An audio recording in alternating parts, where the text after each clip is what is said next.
Most of us have heard the story of Jesus' resurrection. He was killed on Friday, buried, and then rose again on Sunday. While this is the main doctrine for the Christian Church, did you know that there's an absurdity that often gets overlooked when it comes to the resurrection of Jesus? In Matthew, once again, Matthew's always the one who chooses to change the narrative. We are told that Jesus rose out of the grave, but he had some friends come with him. What? Friends, you say? Oh yes, in Matthew 27:53. The graves were opened, and many bodies of the saints which slept arose, and came out of the graves after his resurrection, and went into the holy city and appeared to many. What? People came out of their graves and just walked around the city like nothing had happened? If this is something that really happened, wouldn't we have some type of historical record outside of the Bible that showed this happened? Let's look at some evidence, shall we? The first historian we're going to look at was Josephus. Josephus was born in 37 CE. Jesus supposedly died around 30 to 36 CE, which means Josephus was not born till after Jesus had already died. Then he did not start writing until 93 or 94 CE. This is at least 60 years after Jesus supposedly died. Josephus was a Jewish scholar and did not write anything about these events happening. Josephus only wrote about Jesus 2 times, and there is a rift in scholarship whether these writings were from Josephus or were later added into the antiquities of the Jews. Alright, so there has to be evidence somewhere. There's no way people came out of their graves and walked around Jerusalem, and no one wrote about it except in a book that has no evidence to back it up? Let's keep digging. Our next historian is Tacitus.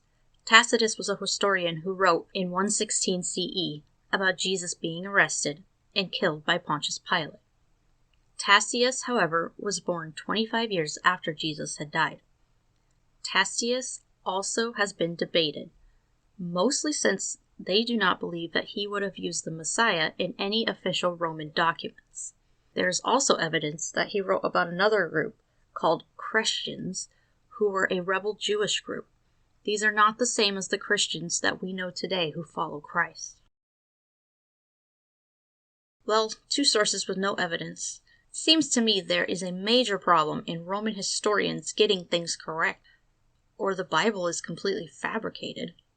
Once again, Matthew decides he's going to deep dive into what he thinks the story needs to make it just a little more exciting and different.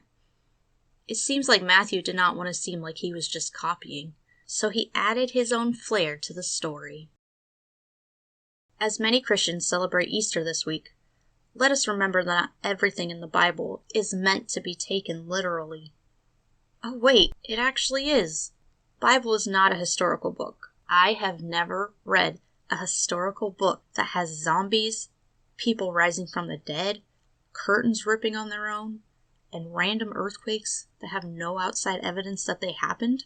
Next time you read the Bible, remember this. This book was written in a time when people knew very little about the human body, natural disasters, or even that above them was a whole universe waiting to be explored.